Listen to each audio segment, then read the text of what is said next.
Heute ist der 1. Mai. Das ist ein Feiertag und der heißt Tag der Arbeit.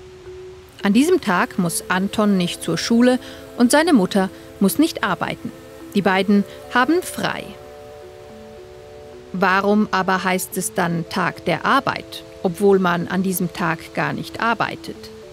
Die Geschichte des Tags der Arbeit beginnt am 1. Mai 1886 in den USA.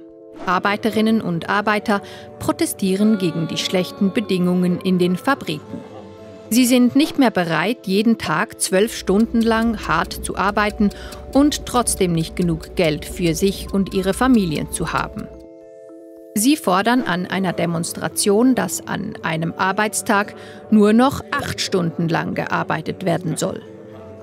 Die Demonstration endet mit Gewalt und es sterben sogar Menschen.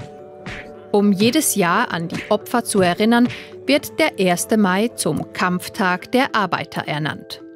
4 Jahre später, am 1. Mai 1890, wird dann erstmals nicht nur in den USA, sondern weltweit für den 8-Stunden-Arbeitstag demonstriert. In der Schweiz wird dieser dann erst etwa 30 Jahre später, im Jahr 1919, eingeführt.